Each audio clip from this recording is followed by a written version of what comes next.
Hello दोस्तों, आज की कहानी अगर आपको अच्छी लगे तो प्लीज़ मेरी वीडियो को लाइक और चैनल को सब्सक्राइब करें। सोहनपुर गांव का रहने वाला राजू एक मजदूर था।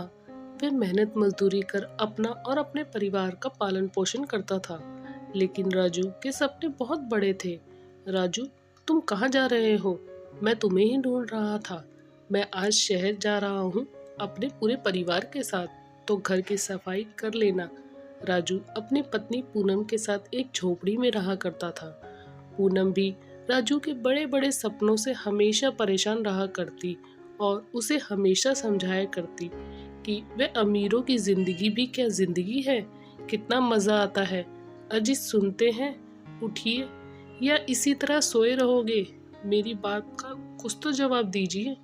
घर में सारा राशन खत्म हो गया है, जाकर राशन ले आओ।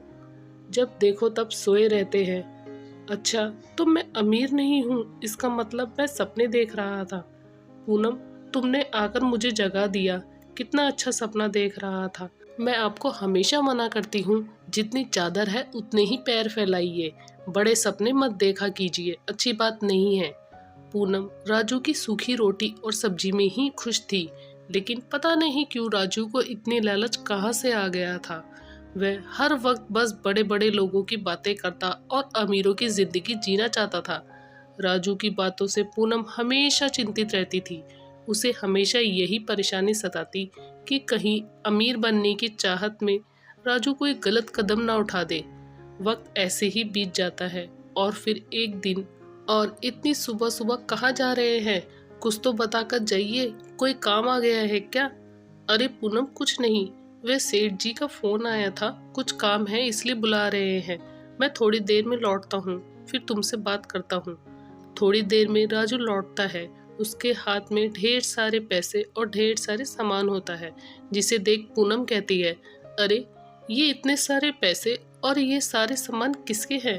अरे पूनम, ये सब बातें छोड़ो, ये सारी सामान और पैसे हमारे हैं। तुम जल्दी से तैयार हो जाओ, कल हम शहर घूमने जाएंगे। ये पैसे सेठ जी ने मुझे उधार दिए हैं, कुछ ही दिनों में मैं उन्हें चुका दूंगा। तुम उसकी चिंता मत करो, तुम बस बाहर जाने की तैयारी करो। शहर पहुंचकर राजू पूनम को पूरे शहर घुमाता है, वहाँ तरह तरह की चीज खिलाता है। दोनों को आज वहाँ बहुत अच्छा लगता है। राजू का सपना जो पूरा हो गया था पूनम को घुमाने का। दोनों हंस हंस कर बातें कर ही रहे होते हैं कि अचानक से एक लड़का आता है और उनका पर्स छीनकर भाग जाता है। राजू के सारे पैसे उसी पर्स में थे। अब पूनम बहुत रोने लगती है, क्योंकि उन दोनों के पास अब कुछ भी नहीं बचा था। वो घर वापस कैसे जाते, उन्हें कुछ समझ नहीं आ रहा था। राजू पूनम को बहुत समझाता है।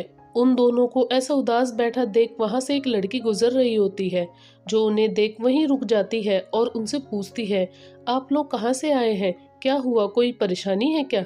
ऐसे उदास बैठे हैं। अगर आपको कोई परेशानी है तो मुझे बताइए, शायद मैं आपकी कोई मदद कर सकूं। राजू अब उसे लड़की को अपनी सारी परेशानी बताता है। वह लड़की भी उनकी परेशानी सुन उनकी मदद करती है और उन्हें कुछ रुपए देती है ताकि वह अपने घर पहुंच सके। अब राजू और पूनम उस लड़की का शुक्रिया अदा कर वापस अपने गांव निकल पड़ते हैं। दोनों अपने घर पहुंच जाते हैं और चैन की सांस लेते हैं। अब राजू को अपनी गलती का एहसास हो गया था। वह अपनी पत्नी से माफी मांगता है और मेहनत कर अपना जीवन बिताने का वादा करता है। गलती से ही सही, लेकिन अब राजू को अपनी जिंदगी में सीख मिल गई थी कि बड़े बड़े सपने देखना कितना भारी पड़ सकता है। अब वह मेहनत मजदूरी करता और खुशी खुशी अपना जीवन बिताता।